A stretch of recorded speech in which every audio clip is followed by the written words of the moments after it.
Let's bring in attorney Christine Flowers. She's a columnist with the Philadelphia Inquirer. Christine, I want to talk to you just about what's going on here in Washington. I mean, we've got a lot of new developments on Rudy Giuliani. We'll talk about that in a minute. But the firing of this former ambassador to Ukraine by the Trump administration could be viewed as a cover-up. I mean, the former ambassador seems to be suggesting that. Hi, Derek. Good to talk to you. Well, you know what I find interesting, and it is unfortunate. This was as your correspondent noted, a 33-year Foreign Service career professional. They go through many different administrations, and they go through many different partisan administrations. She herself said that she had served Republicans and Democrats, and they are known as being apolitical. However, we only know what she told, what she expressed in her statement, because as they said, you know, it was behind closed doors. And it's understandable that someone who was fired after a 33-year career would be quite upset. It's not surprising that she would blame the individual at the top of the chain that caused the firing. But she doesn't have any direct evidence that President Trump fired her because he had any particular animus toward her, or that he was relying on what she calls false claims about her activities. Well, you know, Christine, you're saying she may have had an axe to grind. Let's bring in David Katz, a former assistant U.S. attorney and the chief of Southern California's Interagency Task Force on Fraud, to weigh in. David, it sounds like this former ambassador to Ukraine is trying to throw the Trump administration under the bus. Well, I'm a criminal defense attorney now, and I wish I had your other guest on one of my juries, because she seems to indulge every single doubt in favor of Trump.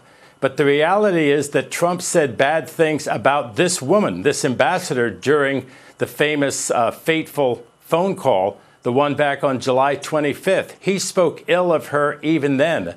There's an awful lot of circumstantial evidence that corroborates what this former ambassador said. Now imagine, she was kept under the Bush administration. She's such a consummate professional who's just looking out for the interests of the United States, that she worked under Bush. She worked with people like Bolton.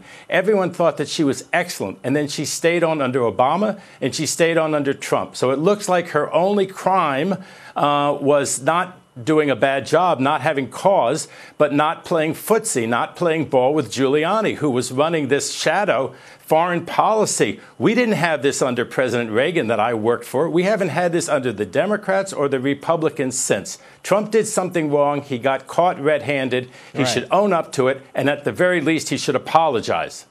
Well, of course, this Ukrainian diplomat's testimony is all going to the Ukraine scandal, which has sparked the impeachment probe against President Trump. And it appears to be catching a number of Trump associates in the crosshairs, including the president's attorney, Rudy Giuliani, and two of his associates who've been arrested. Christine, do you think the pressure is on Giuliani to tell all to save himself? Well, you know, Rudy Giuliani is in a difficult position. He has presented himself as the president's personal attorney. The president's personal attorney really has no business engaging in foreign negotiations, foreign affairs. So he has placed himself sort of in an uncomfortable, awkward position here. The president today also seemed, I don't want to say that the president threw Rudy under the bus at all. They're longtime friends, but his commentary today in front of the cameras was less than supportive of Rudy Giuliani. He sort of distanced himself from any kind of a relationship with the individuals that were arrested in at the airport. So I do think that Rudy is in a very delicate situation, delicate position. It's unfortunate. That being said, I don't think that we yet can say that he's done anything that is illegal. Inappropriate, perhaps, because he's not a foreign diplomat, and he, again, is the president's personal attorney. He's not but we're hearing word with the Department of Justice. We're hearing word, though, that Giuliani is the subject of an investigation.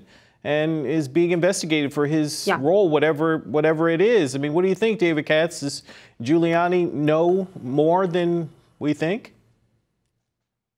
Well, we have an old saying in prosecution and criminal defense that it's a bad day if your client goes to jail, but it's a really bad day if it looks like you're going to jail. And now it looks like Giuliani is one of those people who used to have a good reputation, and now he's looking for a pardon. He looks like another Michael Cohen, who's a fixer, who's now looking for a pardon because he did things that a sensible attorney would not have done. I agree with your other guest. How could he have ever gotten himself in this pickle, in this situation, conducting this maverick foreign policy without authorization? He supposedly told the Secretary of State Tillerson that he wanted a break for his criminal client. I mean, that's chutzpah, among other things, to sit there in the Oval Office and tell the President and the Secretary of State that a guy who's paid you a huge retainer is somebody that you want the two top officials in the government to give a break to. And, you know, for someone who went after the mafia, you really wonder if Giuliani learned a little bit too much from some of the people he was pursuing. Yeah, well, we've got to leave it there, unfortunately, but the developments, I'm sure, will continue. Christine Flowers, David Katz, thanks for your time.